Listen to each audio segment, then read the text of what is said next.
আপনাদের স্বাগত জানাই আমি আমার কথা শুনবার জন্য। বাংলাদেশ দীর্ঘকাল একটা ভয়ের আবহের মধ্যে ছিল। নতুন স্বপ্ন, নতুন প্রত্যাশা এবং ছাত্র, তরুণ, যুবক, সাধারণ মানুষের আত্মদানের মধ্য দিয়ে বাংলাদেশ নতুনভাবে যাত্রা শুরু করেছে অগাস্টে। প্রশ্ন হচ্ছে যে সেই ভয়ের আবহ বাংলাদেশে কেটেছে কিনা, এবং অনেককে আমি লক্ষ্য করছি যে ন্যায়সঙ্গত, যুক্তিসঙ্গত কথা বলতে ভয় পাচ্ছেন। একবার সাহস করে দাঁড়িয়ে গেলে, যেটা আবু সাইদ রংপুরে প্রমাণ করেছেন, ভয় কাটতে সময় লাগে না, আধার কাটতে সময় লাগে না, কিন্তু এই সাহসটাই খুব জরুরি, এবং সেই সাহসের অভাব এখনো আমরা বাংলাদেশে দেখতে পাই। আগের সরকার তো এক রকমের ছিল, তার নানা ইনস্ট্রুমেন্ট ছিল, নানা শক্তি ছিল, অর্থ ছিল, অস্ত্র ছিল। এখনো এক ধরনের ভয় মানুষের মধ্যে কাজ হচ্ছে, একটা ভাবাদর্শিক লড়াইয়ের মধ্যে বাংলাদেশ পড়ে যাচ্ছে। এবং আমি এই ভয়টাকে অনেকটা বলি কাগজে বাঘকে ভয় পাওয়া, কিন্তু আমরা অনেক সময় বুঝতে চাই না, স্মরণে রাখি না আসল বাঘও আছে। এবং আমরা কোনো বাঘ দেখতে চাই না, আমরা বাংলাদেশে জনগণের শাসন দেখতে চাই, জনগণকে ক্ষমতাবান দেখতে চাই। এবং যে কোনো পরিস্থিতিতে ওই আসল বাঘ যদি সামনে এসে দাঁড়ায়, অনেক ক্ষেত্রে জনগণ হয়তো সমর্থনও দিয়ে ফেলবে, কারণ নানা কারণে জনগণের মধ্যে অস্বস্তি আছে, অশান্তি আছে, জনগণ অতিষ্ঠ। দোষটা সব সরকারকে আমরা নাও দিতে পারতাম যদি তারা ঠিকঠাক মতো বিহেভ করতো। আমি সবার কথা বলছি না, আমি বলছি সরকারের যে অংশটা সবচেয়ে বেশি ভোকাল, সোচ্চার, তাদের কথা। 2 বছর সময় চেয়ে ফখরুদ্দিন সরকার কিন্তু পার করে দিয়েছিল, এবং সবাই তাকে সমর্থনও দিয়েছিল। হ্যাঁ, রাজনৈতিক দলগুলো অনেক সাফার করেছে সেই সময়, কিন্তু যে কোনোভাবেই একটা নির্বাচন তারা করতে পেরেছে। 2 বছরের আগে তাদেরকে মাঠ থেকে সরাবার জন্য কোনো উদ্যোগ রাজনৈতিক দলগুলো সেই সময় গ্রহণ করেনি। একটা সময় পর্যন্ত সাধারণ মানুষের সমর্থন এই সরকারের ছিল, কিন্তু তার চেয়ে অনেক বেশি সমর্থন নিয়ে প্রফেসর মোহাম্মদ ইউনূসের নেতৃত্বাধীন সরকার যাত্রা শুরু করেছিল। কিন্তু অবস্থাটা একটা বড় অবস্থার মধ্যে আছে, এবং মাত্র 6 মাস না যেতেই এখন রাজনীতিতে সবচেয়ে শক্তিমান যে রাজনৈতিক দল, বাংলাদেশ জাতীয়তাবাদী দল, তারা মাঠে নামবার ঘোষণা দিয়েছে।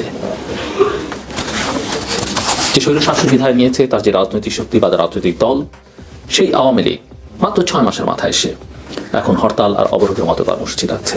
আপনারা জানেন যে আওয়ামী লীগ তার ভেরিফাইড ফেসবুক পেজ থেকে কর্মসূচি ঘোষণা করেছে যে আগামী 16ই ফেব্রুয়ারি এবং 18ই ফেব্রুয়ারি তারা এই অন্তর্বর্তীকালীন সরকারের পদত্যাগ এবং অপশাসন নির্যাতনের প্রতিবাদে হরতাল ডেকেছে।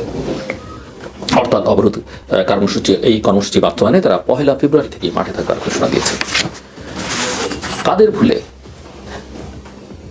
আওয়ামী লীগ এত দ্রুত কাম ব্যাক করতে পারছে? এখনো তারা কোনো দুঃখ প্রকাশ করেনি, এখনো তাদের মধ্যে কোনো অনুশোচনা আমরা দেখিনি। আমি কথা বলছি না যে আওয়ামী লীগ রাজনীতি করতে পারবে না, আমি কথা বলি না যে আওয়ামী লীগ ছাড়া একটা নির্বাচন গ্রহণযোগ্য হবে। আওয়ামী লীগ বা জামাত কোনো রাজনৈতিক দলকে প্যান করবার পক্ষে না। যে যা রাজনীতি করবে, মানুষ তার পছন্দের রাজনৈতিক শক্তিকে, দলকে, ভাবাদর্শকে বেছে নেবে বা প্রত্যাখ্যান করবে, সেই ব্যবস্থার পক্ষে আমি। কিন্তু আওয়ামী লীগ সরবে এখন আন্দোলনের ঘোষণা দিচ্ছে, আর বিএনপি বলছে যে সুষ্ঠু নির্বাচন, গণতন্ত্র ফেরাবার জন্য এবং দ্রব্যমূল্যের ঊর্ধ্বগতির প্রতিবাদে ফেব্রুয়ারি মাসের মাঝামাঝি থেকে রাজপথে নামবে, এবং তারা এক ধরনের নির্বাচনকে সামনে রেখে এই সব জনসম্পৃক্ত কর্মসূচির মধ্য দিয়ে জনগণের সমর্থন আদায় করবার চেষ্টা করবে, এবং অত্যন্ত দ্রুততার সঙ্গে অন্তর্বর্তীকালীন সরকারকে নির্বাচনের জন্য চাপ দিতে শুরু করবে। এবং আমরা জানি যে মানুষের মধ্যে অর্থনীতি নিয়ে অস্বস্তি আছে, ব্যবসায়ীরা আস্থা রাখতে পারছে না, বেশ কিছু পণ্যের উপরে ভ্যাট এবং আরোপ করেছে সরকার, কর আরোপ করেছে, ফলে দ্রব্যমূল্যের যে ঊর্ধ্বগতি ছিল সেটা অব্যাহত আছে। এবং এইসব বিষয়ে এক ধরনের কর্মসূচি জনগণ প্রত্যাশা করে বলেই বিএনপি মনে করে। কিন্তু বাস্তবতা ছিল এই যে বিএনপি সহ প্রতিটা রাজনৈতিক দল এক্সেপ্ট আওয়ামী লীগ এবং তার মিত্ররা এই সরকারকে কিন্তু সমর্থন দিয়েছে। সরকারের শত দুর্বলতা, এমনকি সরকারের ভেতরকার একটা শক্তি বিএনপি সম্পর্কে বা বিএনপিকে যেভাবে প্রতিপক্ষ হিসেবে দাঁড় করেছে, তারপরেও বিএনপি কিন্তু সেই কাজটা করছে। সমর্থনটা অব্যাহত রেখেছে। কিন্তু এখন যে পরিস্থিতি এসে দাঁড়িয়েছে, সেখানে যদি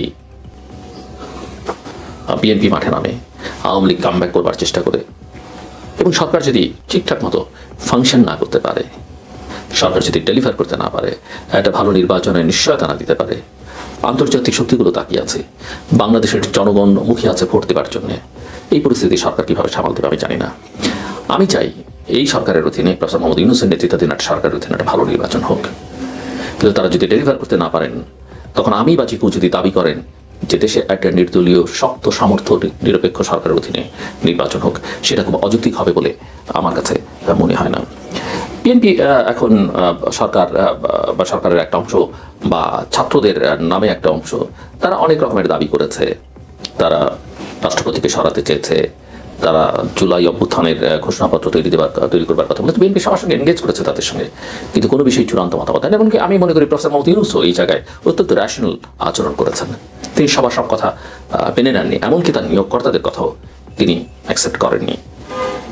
বিএনপি এখন সেই সব ঘোষণাপত্র নিয়ে কাজ করছে, তারা তাদের মতামত দেবে। তারা ৭২ সংবিধানকে বাতিল করবার যে ঘোষণা বা দাবি ছাত্রদের, সেটাকেও গ্রহণযোগ্য বলে মনে করছে না। এমনকি বিএনপি তার যে প্রেস বিজ্ঞপ্তি কর্মসূচি সংক্রান্ত, সেখানে শেখ হাসিনাকে সাবেক প্রধানমন্ত্রী হিসেবে উল্লেখ করেছেন। সো তারা একটা কনস্টিটিউশনাল পলিটিক্স করতে চাইছে। অ্যাট দ্য সেম টাইম যারা এত বড় বড় কথা অনেক সময় বলছেন, তারা ভুলে যাচ্ছেন যে তারা বর্তমান সংবিধানের আওতায় তাদের কার্যক্রম পরিচালনা করছেন। আওয়ামী লীগের আগেও রাস্তায় নামার কর্মসূচি দিয়েছিল, ঘোষণা দিচ্ছিল 10ই নভেম্বর, আপনাদের অনেকেরই মনে থাকবার কথা। কিন্তু সেটাতে তারা সফল হয়নি। তাদের এই হরতাল অবরোধ সফল হবে সেটাও আমি মনে করি না। কিন্তু তারা চেষ্টা করছে। আওয়ামী লীগকে কেউ যদি খুব ছোটোখাটো রাজনৈতিক দল মনে করেন, ছোটোখাটো রাজনৈতিক শক্তি মনে করেন, সেটা তারা ভুল করবেন। এটি আদর্শের নাম, যেমন জামায়াত ইসলাম একটা আদর্শের নাম। আপনি কে ব্যান করেন, এর সঙ্গে লড়াই, রাস্তায় লড়াই করে এটাকে আপনি নিষিদ্ধ করতে পারবেন না, বল প্রয়োগ করতে পারবেন না। আদর্শের বিরুদ্ধে লড়াইটা আপনাকে আদর্শ দিয়েই করতে হবে এবং জনগণের উপরে ছেড়ে দিতে হবে, জনগণ কোনটা গ্রহণ করে। আমি যেটা দেখছি যে অনেকেই মনে করছেন যে বিএনপি খানিকটা কিভাবে বলা যায়, এটা বিএনপি খানিকটা ডিরেইল হয়ে যাচ্ছে এবং বিএনপির বিরুদ্ধে নানা রকমের সমালোচনা, বদনাম তৈরি করা যাচ্ছে এবং সেটা করে আসলে কেউ সুবিধা পাওয়ার চেষ্টা করতে পারেন। কিন্তু মনে রাখতে হবে যে রাজনৈতিক চেতনা, সেটা 1971 বলি আর 2024-এর গণ অভ্যুত্থানের বলি, সেই চেতনাকে সার্বিক বিচারে যদি ধারণ করা কোনো রাজনৈতিক শক্তি থাকে, সেটা হচ্ছে বিএনপি এবং তার মিত্ররা। এখন পর্যন্ত ক্ষমতায় গিয়ে তারা কি করবেন সেটা সেই গ্যারান্টি আমি দিতে পারবো না বা কেউ দিতে পারবে না। এবং এটা এখন মোটামুটিভাবে স্পষ্ট যে আন্তর্জাতিক শক্তিগুলো এই বিষয়ে তাদেরকে সমর্থন দেবে। তারা একটা দ্রুত নির্বাচন চাইছে, কারণ কেউ এখানে ইনভেস্ট করতে পারছে না, কেউ বাংলাদেশকে ঘিরে তাদের পরিকল্পনা সাজাতে পারছে না। এটা অনিশ্চয়তার মধ্যে এটা একেবারেই সম্ভব নয়। অনেক ক্ষেত্রে আমরা যেটা দেখছি সেটা হচ্ছে যে নানা রকমের বয়ান হাজির করবার মধ্য দিয়ে পরিস্থিতিকে ঘোরানো করবার চেষ্টা কেউ করছেন।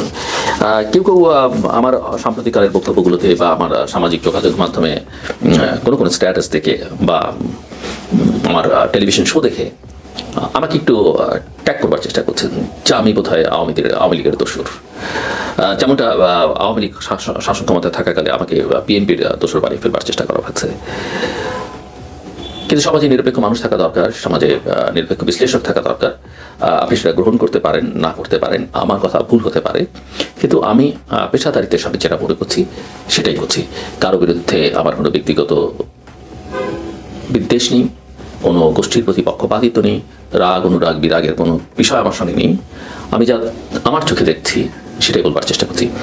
এবং সেটাকে কেউ হুমকি ধুমকি দিয়ে বা আমার বিরুদ্ধে নানা রকমের ব্যবস্থা গ্রহণ করবার মধ্য দিয়ে বা আমাকে সামাজিকভাবে আন্ডারমাইন করবার মধ্য দিয়ে আমাকে থামিয়ে দিতে পারবেন, সেটা যদি মনে করে থাকেন তাহলে ভুল করবেন।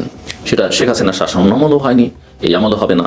আর শেখ হাসিনার শাসন আমলে বা বিএনপি যখন ক্ষমতায় ছিল বা এই সরকারে সময় আমার যে সবার সঙ্গে যারাই ক্ষমতায় থাকেন তাদের সঙ্গে যে আমার বৈরিতা থাকতে হবে তা না। আমি একজন পেশাদার সাংবাদিক, আমি একটা গবেষণা প্রতিষ্ঠানের সঙ্গে যুক্ত, সবার সঙ্গে আমার ভালো সম্পর্ক আছে।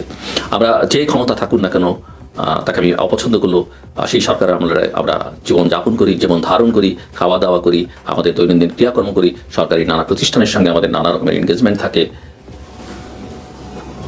এর মানে যদি কেউ এভাবে চিত্রায়িত করবার চেষ্টা করেন যে উনি তো এই সরকারের সময় ঠিকঠাক মতো ঘুমিয়েছেন, ঠিকঠাক মতো খাওয়া দাওয়া করেছেন, ঠিকঠাক মতো ঘোরাঘুরি করেছেন, উনি ওদের একজন ছিলেন, এগুলো দিয়ে আসলে এইসব জটিল কথাবার্তায় বা সস্তা কথাবার্তায় আসলে কিছু হবে না।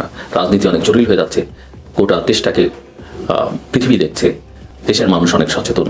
কাজে আসুন আমরা প্রপারলি বিহেভ করি এবং দেশটাকে আমরা একটা ভালো জায়গায় নিয়ে যাওয়ার চেষ্টা করি সম্মিলিতভাবে। প্রত্যেকের অবদান আছে নিঃসন্দেহে। আমি যাদের সমালোচনা করি জুলাই আগস্টের সেই দিনগুলোর কথা যদি তারা দেখেন, আমার কথা শোনেন, আমার শো দেখেন, চরম প্রতিকূলতার মধ্যেও আমি তাদেরকে সমর্থন করেছি, আজকেও আমি তাদেরকে সমর্থন করতে চাই। কিন্তু তারা যদি ভুল করেন, এবং আমি আজকে অনেক ক্ষেত্রে বলি যে বিএনপি র্যাশনাল আচরণ করছে, কিন্তু বিএনপি যদি ভুল আমি দেখি, নিশ্চিত থাকতে পারেন সবার আগে আমি বলবো আওয়ামী লীগ যখন ক্ষমতায় ছিল আওয়ামী লীগের সমালোচনা যেমন করেছি, একথাও আমার পুরনো অনুষ্ঠান দেখলে বা আমার এই কথাবার্তা